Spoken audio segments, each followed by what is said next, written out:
Assalamualaikum warahmatullahi wabarakatuh. Nama saya Indra Muftada, dari Fakultas Ekonomi dan Bisnis, Prodi Manajemen. Tujuan saya membuat video ini adalah untuk memenuhi tugas UTS mata kuliah Teori Organisasi. Pada perintah sebelumnya, saya telah mencari sebuah jurnal yang berhubungan teori organisasi. Pada video kali ini saya akan memberikan pendapat tentang mengenai jurnal tersebut yang berjudul Implementasi Teori dan Konsep Organisasi terhadap Budaya Organisasi Sekolah. Kita semua pasti pernah sekolah, tapi pernah nggak sih kepikiran kenapa suasana tiap sekolah itu bisa beda-beda banget? Ada yang sekolahnya suasananya enak, gurunya asik, muridnya semangat, tapi ada juga sekolah yang kesannya kaku, terus tegang, dan bikin males. Ternyata salah satu hal yang bikin beda itu adalah apa yang disebut dengan budaya organisasi. Ini bukan soal desain bangunan atau jam masuk sekolah, tapi tentang kebiasaan, cara kerja dan nilai-nilai yang dijalani oleh semua orang di sekolah. Dalam jurnal yang dibahas ini dijelaskan bahwa budaya organisasi itu bisa berbentuk dan diarahkan lewat yang namanya teori dan konsep organisasi. Artinya sekolah itu nggak bisa jalan asal-asalan. Harus ada sistem dan cara berpikir yang dipakai buat ngatur semuanya. Budaya organisasi di sekolah itu bisa kelihatan dari hal-hal kecil, misalnya apakah guru-gurunya biasa datang tepat waktu, apakah siswa dibiasakan menyapa guru dengan sopan, lalu apakah kepala sekolah itu terbuka dengan ide dari guru. Hal-hal kecil itu kalau misalnya dilakukan terus-menerus bisa jadi sebuah budaya, dan budaya ini yang nantinya akan mempengaruhi cara orang-orang berperilaku dan berpikir. Misalnya di sekolah yang budayanya disiplin, muridnya jadi terbiasa datang pagi dan siap belajar. Guru juga lebih siap mengajar karena ada rasa tanggung jawab yang kuat. Sebaliknya di sekolah yang gak punya budaya kuat, semuanya serba gak jelas. Guru bisa masuk kelas asal-asalan, terus murid juga jadi nggak serius belajar, kepala sekolah cuek. Akhirnya ya jadi sekolah yang jalan di tempat aja. Jurnal ini juga menyebutkan bahwa budaya organisasi nggak bisa dibentuk dalam sehari. Artinya itu perlu waktu, perlu proses, dan yang paling penting itu harus dimulai dari pimpinan tertinggi di sekolah. Contohnya kayak kepala sekolah punya peran besar banget. Dia itu ibarat nahkoda kapal. Kalau misalnya dia tegas tapi adil, punya visi jelas dan mau kerja bareng tim, maka orang-orang di sekolah akan ikut semangat. Sebaliknya kalau kepala sekolahnya otoriter, maunya menang sendiri, atau bahkan nggak peduli, maka budaya positif sulit terbentuk. Malah bisa timbul budaya negatif kayak saling curiga, malas kerja, dan cari aman sendiri-sendiri. Budaya organisasi juga berpengaruh langsung ke kinerja guru. Di sekolah yang budayanya positif, guru jadi lebih bersemangat, dia merasa dihargai, didukung, dan punya ruang untuk berkembang. Guru yang semangat itu nggak cuma ngajar tapi juga mendidik. Dia jadi sosok yang inspiratif buat murid-muridnya. Ini penting banget karena pendidikan bukan cuma soal nilai tapi juga soal karakter. Jurnal ini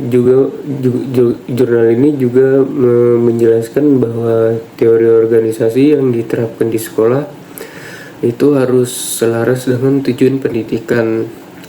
Nggak bisa asal comot teori, kayak contohnya teori dari luar tanpa melihat konteksnya. Setiap sekolah juga tentunya punya situasi yang berbeda-beda. Ada yang di kota, ada yang di desa, ada yang siswanya banyak, ada yang siswanya sedikit. Semua itu mempengaruhi cara membentuk budayanya dan proses membentuk budaya organisasinya. Makanya penting banget untuk menerapkan teori dan konsep organisasi yang sesuai dengan kondisi sekolah. Jangan kayak maksa sekolah kecil pakai sistem sekolah besar, nanti malah hasilnya nggak jalan dan nggak efisien. Berikutnya, salah satu ciri budaya organisasi yang kuat adalah adanya nilai kebersamaan. Nilai ini bukan cuma ditulis di mading atau di buku panduan, tapi benar-benar dihidupi oleh warga sekolah. Contohnya nilai integritas, kerjasama, tanggung jawab, dan keterbukaan.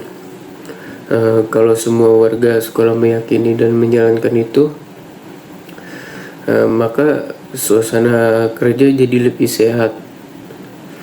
Budaya organisasi yang baik juga bisa jadi pembeda antara sekolah yang biasa saja dengan sekolah yang luar biasa. Bukan karena gedungnya yang megah atau tempatnya yang luas atau mewah, tapi karena jiwanya yang kuat. Dalam jurnal ini juga dijelaskan bahwa budaya organisasi bisa membentuk identitas sekolah. Jadi orang luar bisa langsung ngeh kayak, oh ini sekolah yang disiplin ya, atau ini sekolah yang kreatif dan terbuka. Budaya yang kuat juga bisa jadi daya tarik orang tua murid. Mereka pengen nyekolahin anaknya di tempat yang punya nilai-nilai bagus dan jelas.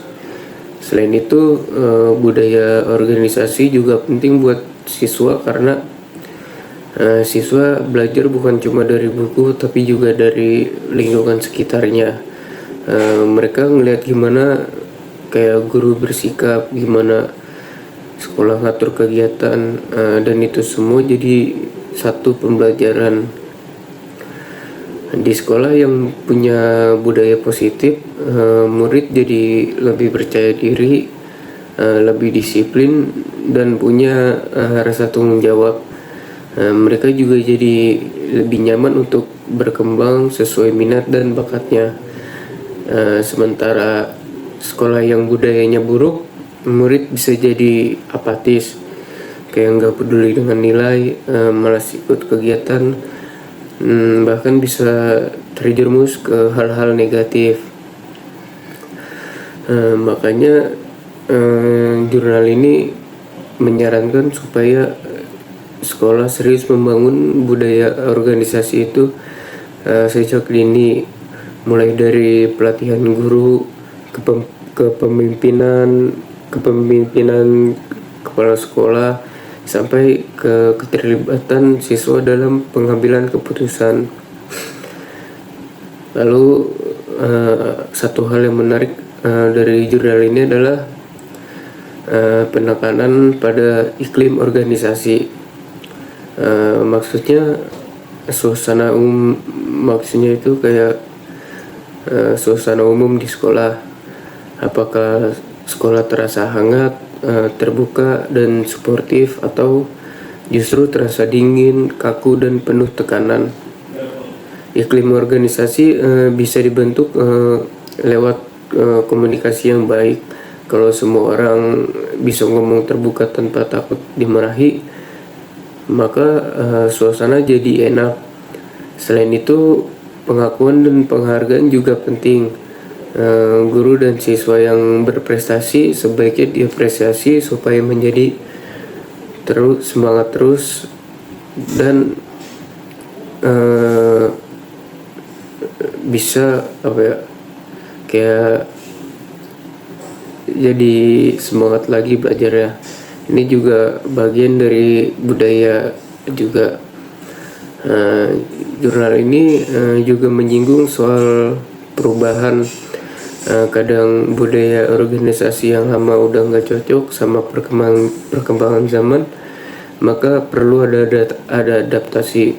Tapi merubah budaya itu bukan hal yang gampang, harus pelan-pelan, bertahap, dan yang paling penting harus ada contoh nyata dari atas. Kalau pimpinan sekolah bisa jadi teladan, maka perubahan budaya bisa lebih mudah diterima. Tapi kalau misalnya pemimpinnya sendiri nggak konsisten, ya susah juga.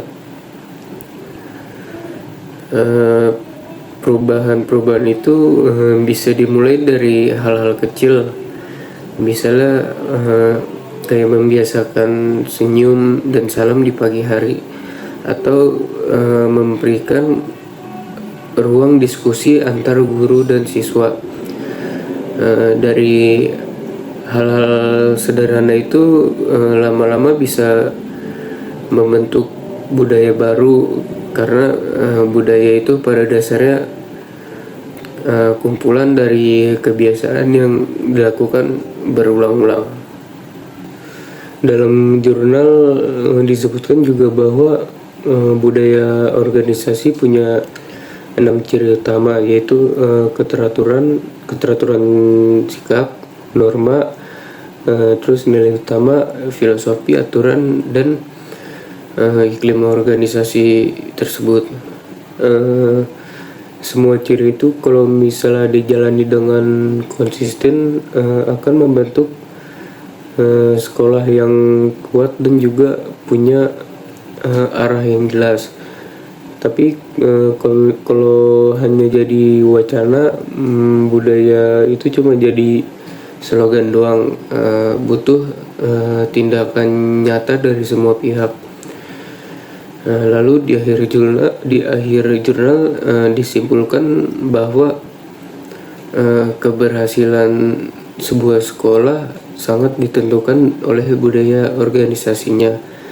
Teori dan konsep organisasi bukan cuma sekedar ilmu di buku, tapi bisa jadi alat untuk kayak membangun budaya yang produktif dan positif di sekolah. Jadi kalau kita mau pendidikan yang maju, jangan cuma fokus di fasilitas atau nilai ujian, tapi juga perbaiki sistem dan budaya di dalam sekolahnya. Karena dengan budaya yang baik, semua proses akan juga ikut membaik. Guru lebih bersemangat, murid lebih aktif, dan sekolah jadi tempat yang menyenangkan.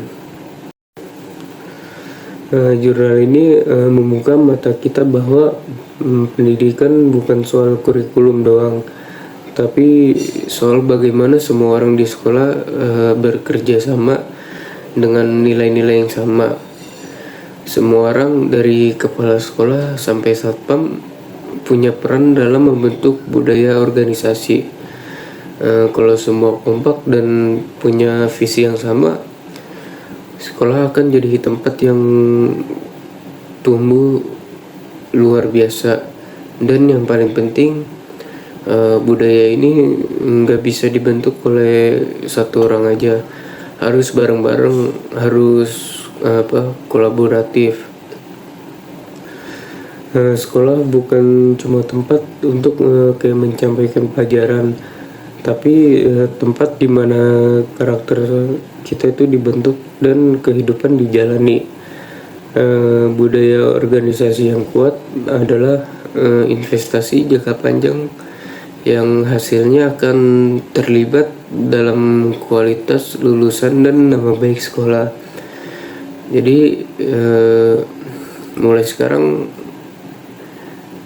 kita lebih bisa memperhatikan budaya organisasi di lingkungan pendidikan kita, karena budaya yang baik akan melahirkan generasi yang bukan cuma cerdas tapi juga berkarakter dan siap menghadapi masa depan. Dan itu semua bisa dimulai dari langkah kecil dari sekolah kita masing-masing. Jadi intinya adalah jurnal ini sebenarnya kayak ngomongin pentingnya teori dan konsep organisasi dalam kayak ngebentuk budaya organisasi yang baik di sekolah. Kenapa penting? Karena ternyata budaya yang terbentuk di sekolah itu sangat ngaruh ke cara kerja guru, semangat belajar siswa, bahkan ke arah kebijakan sekolah itu sendiri. Sekolah itu bukan cuma tempat belajar biasa, dia adalah sebuah organisasi, dan setiap organisasi pasti punya tujuan, struktur, dan cara kerja. Biar semuanya bisa jalan dengan baik dan gak asal-asalan, makanya dibutuhkan teori dan konsep organisasi yang rapi. Implementasi teori dan konsep organisasi dalam organisasi sekolah memiliki peran yang sangat strategis dalam menentukan arah dinamika dan keberhasilan lembaga pendidikan. Sekolah sebagai sebuah organisasi sosial yang kompleks tidak hanya membutuhkan struktur formal, tetapi juga budaya kerja yang sehat dan kolaboratif agar tujuan pendidikan dapat tercapai secara optimal. Dengan menerapkan teori-teori organisasi seperti teori sistem, teori kontingensi, maupun teori budaya organisasi, sekolah dapat memahami bagaimana setiap komponen, mulai dari kepala sekolah, guru, staf, hingga siswa saling berinteraksi dan memengaruhi satu sama lain dalam sebuah sistem yang saling terhubung. Konsep-konsep seperti kepemimpinan transformasional, komunikasi efektif, manajemen konflik, hingga pembagian peran dan tanggung jawab menjadi penting dalam menciptakan suasana kerja yang harmonis dan produktif. Lebih dari itu, implementasi konsep organisasi juga membantu sekolah dalam menyesuaikan diri terhadap perubahan lingkungan, kayak lingkungan eksternal, contohnya kayak perkembangan teknologi, tuntutan masyarakat, dan kebijakan pendidikan yang terus berkembang. Sekolah yang mampu menginternalisasi teori dan konsep organisasi dengan baik akan lebih tanggap, inovatif, serta mampu membangun budaya organisasi yang berorientasi pada perbaikan berkelanjutan. Dengan demikian, penerapan teori dan konsep organisasi bukan hanya meningkatkan efektivitas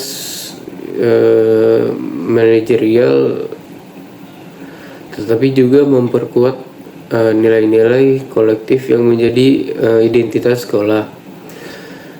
Ini menjadi fondasi yang penting bagi terwujudnya lingkungan belajar yang inklusif, inspiratif, dan berdaya saing tinggi. Mungkin itu saja yang hanya saya bisa sampaikan. Kurang lebihnya mohon maaf.